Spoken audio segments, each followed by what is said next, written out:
हाँ, तो प्यारे बच्चों आप सभी का बहुत बहुत स्वागत है। मोस्ट वेलकम है आपके ही अपने यूट्यूब चैनल मेजर टारगेट पर। तो प्यारे बाबू आज की इस क्लास में हम लोग ऐसे ऐसे महत्वपूर्ण ऑब्जर्व क्वेश्चंस को लेके आए हुए, ये सभी क्वेश्चंस आपके बोर्ड एग्जाम में 100% पूछे जाएंगे।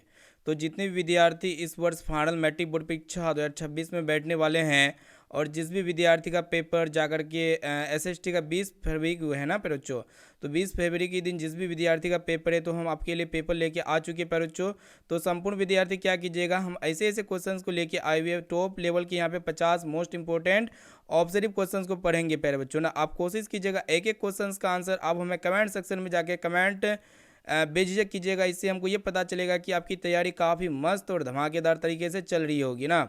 तो प्यारे बच्चों एक बार संपूर्ण विद्यार्थी क्या कीजिएगा, वीडियो को लाइक कीजिए, चैनल पर नए हैं तो चैनल को सब्सक्राइब कर लीजिएगा प्यारे बच्चों ना।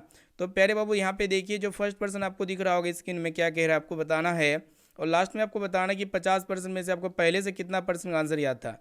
यहाँ पे क्या बताना है प्यारे बच्चों, क्या कह रहा है ध्यान से देखिएगा कि इनमें से कौन जो है ना जैविक संसाधन नहीं है। काफ़ी इंपॉर्टेंट है प्यारे बच्चों। तो जैविक संसाधन इनमें से कौन नहीं है, ये पूछा गया है ना, काफ़ी इंपॉर्टेंट है। तो आप ऑप्शंस को रीड कर सकते हैं, ऑप्शन के अकॉर्डिंग जो इसका राइट आंसर बनेगा वही इसका आंसर हो जाएगा ना। तो देखिए प्यारे बच्चों, मछली है, मिट्टी है, पेड़ है, मानव है, तो इसका राइट आंसर हो जाएगा प्यारे बच्चों जैविक संसाधन कौन नहीं है, तो मिट्टी। यह एक प्रकार का अजैविक संसाधन है, यानी कि प्यारे बाबू यहाँ पे ऑप्शन नंबर बी जो है ना बिल्कुल ही करेक्ट आंसर हो जाएगा ना। ठीक है ना। अब चलिए प्यारे बच्चों देखते हैं यहाँ पे नेक्स्ट क्वेश्चन की तरफ बढ़ चलते हैं। एक एक क्वेश्चन को अच्छी तरीके से पढ़ते हुए चलिएगा। देखिए प्यारे बच्चों नेक्स्ट क्वेश्चन क्या करे आपको बताना है कि भारत सरकार की वन नीति के अनुसार कम से कम कितना प्रतिशत भूभाग वनाच्छित रहना चाहिए प्यारे बच्चों। तो काफ़ी इंपॉर्टेंट है। तो यहाँ पे लगभग 33% हो जाएगा, जो कि यहाँ पे हमारा बी वाला ऑप्शन बिल्कुल ही सही जवाब हो जाएगा ना। अब आइए प्यारे बच्चों देखते हैं यहाँ पे नेक्स्ट क्वेश्चन, ध्यान से देखिएगा क्या करें आपको बताना है कि महानदी पर कौन सा बांध बनाया गया है। काफ़ी इंपॉर्टेंट है प्यारे बाबू। तो महानदी पर जो बांध बनाया गया है ना प्यारे बच्चों, कौन सा बांध बनाया गया, तो ध्यान में रखिएगा आपके एग्जाम के लिए प्रश्न काफ़ी इंपॉर्टेंट है। तो हीराकुंड बांध बनाया गया था ना। यहाँ पे देखिए प्यारे बच्चों ऑप्शन नंबर सी में आपका दिया हुआ है, ऑप्शन नंबर सी बिल्कुल ही सही जवाब हो जाएगा ना। एक एक क्वेश्चन को अच्छी तरीके से याद करते हुए चलिए प्यारे बच्चों देखते हैं यहाँ पे नेक्स्ट क्वेश्चन क्या कह रहा है आपको बताना, ध्यान से देखिएगा। काफ़ी इंपॉर्टेंट है कि टेक्सोल जो है ना पर इस टेक्सोल जो शब्द है ये किसके लिए होता है, तो ये आपको पता होना चाहिए। ये कैंसर रोधी दवाई होता है बच्चों, जो कि यहाँ पे ऑप्शन और बी में आपका दिया हो, बी वाला ऑप्शन बिल्कुल ही सही जवाब हो जाएगा ना। अब चलिए पर बच्चों देखते हैं यहाँ पे नेक्स्ट क्वेश्चन की तरफ बढ़ चलते हैं। अगला प्रश्न ध्यान से देखिएगा क्या कह रहा है आपको बताना है। देखिए फिर बच्चों नेक्स्ट क्वेश्चन क्या कराए कि इनमें से कौन जो है ना धात्विक खनिज नहीं है ना, पूछा गया है। तो धात्विक खनिज कौन नहीं है फिर बच्चों, तो यहाँ पे ग्रेफाइट ये अधात्विक खनिज है, ये धात्विक खनिज बिल्कुल भी नहीं है, यानी कि यहाँ पे ऑप्शन नंबर सी जो है ना बिल्कुल ही सही जवाब हो जाएगा।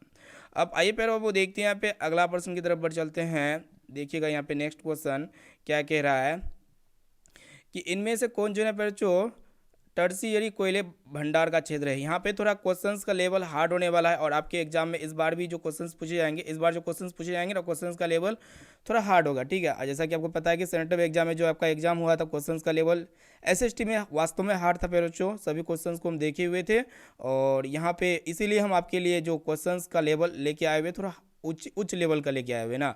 यहाँ पे जो प्रश्न कह रहा है बच्चों कि टर्सरी कोयला भंडार का क्षेत्र कौन है पर बच्चों, तो याद रखिएगा मेघालय में है, जो कि यहाँ पे ऑप्शन और बी बिल्कुल ही सही जवाब हो जाएगा ना।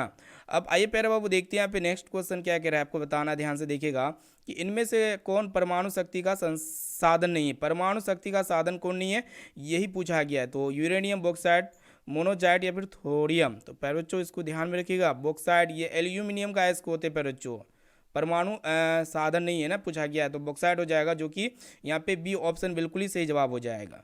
अब आइए प्यारे बच्चों देखते हैं यहाँ पे अगला प्रश्न को देखिएगा क्या कह रहा है कि भारत को कुल कितने डाक क्षेत्रों में बांटा गया है। तो भारत को कुल यहाँ पे 9 डाक क्षेत्रों में बांटा गया है प्यारे बाबू, यहाँ पे ऑप्शन नंबर डी बिल्कुल ही सही जवाब हो जाएगा। अब आइए प्यारे बाबू देखते हैं यहाँ पे नेक्स्ट क्वेश्चन देखिएगा ध्यान से क्या कह रहा है आपको बताना है कि इनमें से कौन जो है ना नदी असम में बाढ़ का कारण है। तो असम में बाढ़ का जो मुख्य और मेन कारण वाला नदी है ना, ये ना पूछा गया है। तो देखिए बच्चों सभी ऑप्शंस को ब्रह्मपुत्र नदी हो जाएगा, जो कि देख सकते हैं बी वाला ऑप्शन बिल्कुल ही सही जवाब हो जाएगा ना। अब आइए प्यारे बच्चों देखते हैं यहाँ पे नेक्स्ट क्वेश्चन को ध्यान से देखिएगा। क्या पूछा गया कि इनमें से किसका उपयोग इलेक्ट्रॉनिक उद्योगों में होता है। तो इलेक्ट्रॉनिक उद्योग में किसका उपयोग होता है प्यारे बच्चों, अभ्रक, मैग्नीज, बॉक्साइड, इनमें से कोई नहीं। तो याद रखिएगा प्यारे बच्चों, अभ्रक का उपयोग होता है इलेक्ट्रॉनिक उद्योगों में। यहाँ पे ए वाला ऑप्शन बिल्कुल ही सही जवाब हो जाएगा ना। अब आइए प्यारे बच्चों देखते हैं यहाँ पे अगला प्रश्न क्या कह रहा है कि आपको बताना है कि इंद्रपुरी जलाशय परियोजना किस राज्य में है। मोस्ट इंपोर्टेंट है, तो बिहार राज्य में प्यारे बाबू, जो कि यहाँ पे बी ऑप्शन बिल्कुल ही सही जवाब हो जाएगा ना। अब आइए प्यारे बच्चों देखते हैं यहाँ पे आपको बताना है, ध्यान से देखिएगा क्या कह रहा है कि असाधारण पौधे के लिए, क्या कह रहा है कि असाधारण पौधे के लिए तैयार की गई पुस्तक का नाम पूछा गया है। तो कौन सा पुस्तक है प्यारे बच्चों, असाधारण पौधे के लिए तैयार की गई पुस्तक का नाम ना पूछा गया है। तो कौन सी पुस्तक है, तो याद रखिएगा प्यारे बच्चों, आपके एग्जाम के लिए भी प्रश्न काफी इंपॉर्टेंट है। तो इसका सही और सटीक आंसर हो जाएगा red book data. Red book जो बुक है ना प्यारे बच्चों, यहाँ पे देख सकते हैं, जो कि यहाँ पे ऑप्शन नंबर डी में आपका दिया हुआ, डी वाला ऑप्शन जो है ना बिल्कुल ही सही जवाब हो जाएगा, ठीक है ना। अब आइए प्यारे बाबू देखते हैं यहाँ पे नेक्स्ट क्वेश्चन। और जो विद्यार्थी वीडियो को लाइक नहीं किया, वीडियो को लाइक जरूर कर लीजिएगा। यहाँ पे क्या कह रहा है कि निम्नलिखित में से कौन जो है ना बच्चों रबी फसल नहीं है। तो इनमें से रबी फसल कौन नहीं है, तो आप सभी को पता होना चाहिए, ये चावल जो है ना बच्चों खरीफ फसल है ना। इसके अलावे गेहूँ हो गया, चना हो गया, सरसों, ये तीनों क्या है, रबी फसल है ना। चावल खरीफ फसल है प्यारे बाबू, आपके एग्जाम में प्रश्न पूछ लिए आते हैं 100%। अब आइए प्यारे बाबू देखते हैं यहाँ पे नेक्स्ट क्वेश्चन को ध्यान से देखिएगा। क्या कह रहा है कि सीमेंट उद्योग का कच्चा माल पूछा गया है। तो सीमेंट उद्योग का जो सबसे प्रमुख कच्चा माल होते हैं, का चीज होते हैं प्यारे बच्चों, चूना पत्थर होते हैं, जो कि यहाँ पे ए ऑप्शन बिल्कुल ही सही जवाब हो जाएगा ना। चलिए बाबू देखते हैं यहाँ पे नेक्स्ट क्वेश्चन की तरफ बढ़ चलते हैं, ध्यान से देखिएगा। क्या कह रहा है आपको बताना है कि कोकन तेल परियोजना का संबंध किस राज्य से है ना, पूछा गया। कोकन तेल परियोजना का जो संबंध है प्यारे बाबू, किस राज्य से, महाराष्ट्र या गोवा या केरल या इनमें से सभी। तो काफ़ी इंपॉर्टेंट है, ठीक है ना, बहुत इंपॉर्टेंट है प्यारे बच्चों आपके एग्जाम के लिए। तो ध्यान में रखिएगा, इसका आंसर इनमें से सभी हो जाएगा, जो कि यहाँ पे ऑप्शन नंबर डी में आपका दिया हुआ प्यारे बच्चों ना, डी विकल्प बिल्कुल ही सही जवाब हो जाएगा। अब आइए प्यारे बच्चों देखते हैं यहाँ पे नेक्स्ट क्वेश्चन, ध्यान से देखिएगा। अगला प्रश्न यहाँ पे आपको बताना है, क्या कह रहा है कि 1992 में मतलब क्या पूछ रहा है कि रियो डी जेनेरो में क्या हुआ था। तो रियो डी जेनेरो में 1942 में क्या होता है बच्चों, पृथ्वी शिखर सम्मेलन हुआ था, जो कि यहाँ पे बी ऑप्शन में दिया हुआ है। थोड़ा क्वेश्चंस का लेवल हार्ड है, लेकिन काफ़ी इजी क्वेश्चंस यहाँ पे, अगर यहाँ पे सभी क्वेश्चंस को याद कर लीजिएगा तो आपको आपके एग्जाम में इजी क्वेश्चंस लेगा ना, इसलिए सभी क्वेश्चंस को याद करते हुए चलिए बच्चों ना। देखते बच्चों नेक्स्ट क्वेश्चन क्या कह रहा है, आपको बताना है कि भारत में सर्वाधिक कौन सी मिट्टी पाई जाती है प्यारे बच्चों। तो आप सभी को पता होना चाहिए, जलोढ़ मिट्टी पाई जाती है, जो कि यहाँ पे ऑप्शन नंबर सी बिल्कुल ही सही जवाब हो जाएगा ना। अब आइए बाबू देखते हैं यहाँ पे नेक्स्ट क्वेश्चन की तरफ बढ़ चलते हैं। क्या कह रहा है, काफ़ी इंपॉर्टेंट है प्रश्न आपके एग्जाम के लिए। आपको बताना है कि भारत में पहला जल विद्युत संयंत्र कहाँ पे लगाया गया था प्यारे बच्चों, ये ना पूछा गया है। तो जल विद्युत संयंत्र सबसे पहले जो लगाया गया था दार्जिलिंग में लगाया गया था। यहाँ पे ऑप्शन नंबर सी हमारा बिल्कुल ही सही जवाब हो जाएगा। अब आइए प्यारे बच्चों देखते हैं यहाँ पे आपको बताना है, काफ़ी इंपॉर्टेंट प्रश्न है। यहाँ पे क्या कह रहा है कि बिहार का उर्वरक कारखाना कहाँ पे स्थित है ना, पूछा गया है। तो बिहार का उर्वरक कारखाना जो है ना प्यारे बच्चों कहाँ पे स्थित है, आप सभी को मालूम होगा शायद, बरौनी में स्थित है, जो कि यहाँ पे सी ऑप्शन बिल्कुल ही सही जवाब हो जाएगा ना। अब आइए प्यारे बच्चों देखते हैं यहाँ पे नेक्स्ट क्वेश्चन की तरफ बढ़ चलते हैं, ध्यान से देखिएगा। क्या कह रहा है आपको बताना है कि निम्नलिखित कारकों में कौन सूखे के लिए जिम्मेदार है। तो जिम्मेदार कारक यहाँ पे पूछा गया है, तो वर्षा की कमी हो जाएगा प्यारे बच्चों, जो कि यहाँ पे ऑप्शन नंबर सी बिल्कुल ही सही जवाब हो जाएगा। 100% सही और सटीक आंसर यहाँ पे हम आपको बताते हुए चल रहे हैं प्यारे बच्चों। लास्ट में आपको बेझिझक कमेंट सेक्शन में जाके बताना ईमानदारी से कितना परसेंट आपको पहले से याद था। देखिए प्यारे बच्चों नेक्स्ट क्वेश्चन यहाँ पे क्या कह रहा है कि सरदार सरोवर कृत्रिम जलाशय का संबंध जो है ना प्यारे बच्चों किससे है। तो याद रखिएगा, आपके एग्जाम के लिए प्रश्न इंपॉर्टेंट है। तो प्यारे बच्चों नर्मदा नदी से है, जो कि देख सकते हैं ऑप्शन नंबर ए बिल्कुल ही सही जवाब हो जाएगा ना। अब आइए प्यारे बच्चों देखते हैं यहाँ पे नेक्स्ट क्वेश्चन की तरफ बढ़ चलते। क्या कह रहा है आपको बताना है कि पृथ्वी की सतह पर पहुंचने वाला जो भूकंपीय तरंग है ना प्यारे बच्चों, कौन सा तरंग है ना, पूछा गया है। तो पृथ्वी की सतह पर जो पहुंचने वाला जो भूकंपीय तरंग है प्यारे बच्चों, कौन सा तरंग है। तो याद रखिएगा प्राथमिक तरंग, जिसको हम लोग पी वेव कहते हैं। यहाँ पे ए ऑप्शन बिल्कुल ही सही जवाब हो जाएगा ना। अब आइए प्यारे बाबू देखते हैं यहाँ पे अगला प्रश्न क्या कह रहा है, ध्यान से देखिएगा। आपको बताना है कि संचार का जो सबसे लोकप्रिय साधन है ना प्यारे बच्चों, मोबाइल फोन है। वर्तमान में देखा जाए तो देख सकते हैं, पहले क्या था प्यारे बच्चों, सार्वजनिक टेलीफोन था, लेकिन अभी वर्तमान में हो जाएगा मोबाइल फोन प्यारे बच्चों। ऑप्शन नंबर बी बिल्कुल ही सही जवाब हो जाएगा। अब आइए प्यारे बाबू देखते हैं यहाँ पे नेक्स्ट क्वेश्चन, जो कि यहाँ पे तीनों सब्जेक्ट से लिया गया है। देखिएगा सॉरी यहाँ पे सभी विषयों से लिया गया। आपको बताना है कि कलकत्ता कॉरपोरेशन एक्ट जो है ना किसके शासनकाल में पारित हुआ था प्यारे बच्चों। तो देखिए कलकत्ता कॉरपोरेशन एक्ट ना किसके शासनकाल में पारित हुआ था। तो याद रखिएगा प्यारे बच्चों, इस क्वेश्चन का आंसर हो जाएगा option number A Lord Curzon. यहाँ पे ऑप्शन नंबर ए इसका सही जवाब हो जाएगा, बिल्कुल ही सही और सटीक आंसर है प्यारे बच्चों। अब आइए प्यारे बाबू देखते हैं, यहाँ पे आपको बताना है कि यूरोप में राष्ट्रवाद की शुरुआत जो है ना प्यारे बच्चों कहाँ से हुई थी। काफ़ी इंपॉर्टेंट है, तो फ्रांस से हुई थी, जो कि यहाँ पे ए ऑप्शन बिल्कुल ही सही जवाब हो जाएगा ना। अब आइए प्यारे बाबू देखते हैं यहाँ पे नेक्स्ट क्वेश्चन की तरफ बढ़ चलते हैं, ध्यान से देखिएगा। यहाँ पे आपको बताना है कि देखिएगा कि राइन राज्य संघ की स्थापना किसने की थी। तो राइन राज्य संघ की जो स्थापना की थी ना बच्चों किसने की थी, तो नेपोलियन ने की थी, जो कि यहाँ पे ऑप्शन नंबर बी बिल्कुल ही सही जवाब हो जाएगा। अब आइए प्यारे बाबू देखते हैं यहाँ पे नेक्स्ट क्वेश्चन क्या कह रहा है, आपको बताना है कि अप्रैल थीसिस जो है ना बच्चों किसने लिखा। काफ़ी इंपॉर्टेंट है, तो लेनिन ने लिखा था, आप सभी को पता होना चाहिए, जो कि यहाँ पे ऑप्शन नंबर सी बिल्कुल ही सही जवाब हो जाएगा। अब आइए प्यारे बाबू देखते हैं यहाँ पे नेक्स्ट क्वेश्चन की तरफ बढ़ चलते हैं, क्या कह रहा है ध्यान से देखिएगा, काफ़ी इंपॉर्टेंट है। क्या कह रहा है बच्चों कि खुदाई, क्या कह रहा है कि खुदाई खिदमतगार का गठन किसने किया। खुदाई खिदमतगार का जो गठन किया था बच्चों खान अब्दुल गफ्फार खान ने किए थे, जो कि यहाँ पे बी ऑप्शन बिल्कुल ही सही जवाब हो जाएगा ना प्यारे बाबू। अब देखते हैं बच्चों नेक्स्ट क्वेश्चन की तरफ बढ़ चलते हैं, ध्यान से देखिएगा। क्या कह रहा है आपको बताना है कि लाला हरदयाल ने इनमें से किसकी स्थापना की बच्चों। देखिए ऑप्शंस आपको दिख रहा होगा, तो लाला हरदयाल ने जो स्थापना की थी ना बच्चों किसने किसकी स्थापना की थी, तो गदर पार्टी की स्थापना की थी। यहाँ पे ए वाला ऑप्शन बिल्कुल ही सही जवाब हो जाएगा। अब आइए प्यारे बच्चों देखते हैं यहाँ पे नेक्स्ट क्वेश्चन, ध्यान से देखिएगा। क्या कह रहा है कि साम्यवादी गुट का अगुवा कौन था। साम्यवादी गुट का अगुवा कौन था प्यारे बच्चों, तो याद रखिएगा इस प्रश्न का आंसर काफ़ी इंपॉर्टेंट है, तो इसका आंसर हो जाएगा प्यारे बच्चों सोवियत संघ, जो कि देख सकते हैं ऑप्शन और बी में आपका दिया हुआ है ना। अब आइए प्यारे बच्चों देखते हैं यहाँ पे नेक्स्ट क्वेश्चन की तरफ बढ़ चलते हैं। काफ़ी महत्वपूर्ण प्रश्न यहाँ पे देख सकते हैं आपके सामने प्रस्तुत करते हुए चल रहे प्यारे बच्चों, इसलिए आप लोग क्या कीजिएगा सभी क्वेश्चंस को अच्छी तरीके से याद करते हुए चलना है प्यारे बच्चों ना। देखिए यहाँ पे नेक्स्ट क्वेश्चन, देखिए बच्चों क्या कह रहा है आपको बताना है कि इनमें से कौन जो है ना मार्टिन लूथर की कृति है। तो इनमें से मार्टिन लूथर की कृति कौन है बच्चों, तो देखिए यहाँ पे 95 थीसिस है, जो कि यहाँ पे ऑप्शन नंबर सी बिल्कुल ही सही जवाब हो जाएगा। अब आइए बच्चों देखते हैं यहाँ पे नेक्स्ट क्वेश्चन की तरफ बढ़ चलते हैं, ध्यान से देखिएगा। यहाँ पे आपको बताना है कि बंगाल गजट का प्रकाशन जो है बच्चों किसने किया था। तो देख सकते हैं 4 गो ऑप्शन दिया हुआ है, तो बंगाल गजट का प्रकाशन जो किए थे बच्चों जेम्स ए हिल्की ने किया था, जो कि यहाँ पे ए ऑप्शन इसका बिल्कुल ही सही जवाब हो जाएगा। अब आइए प्यारे बाबू देखते हैं यहाँ पे नेक्स्ट क्वेश्चन की तरफ बढ़ चलते हैं। यहाँ पे आपको बताना है कि यूनान इनमें से किसके अधीन था। तो यूनान जो है ना बच्चों तुर्की के अधीन था, जो कि यहाँ पे ऑप्शन नंबर डी बिल्कुल ही सही जवाब हो जाएगा ना।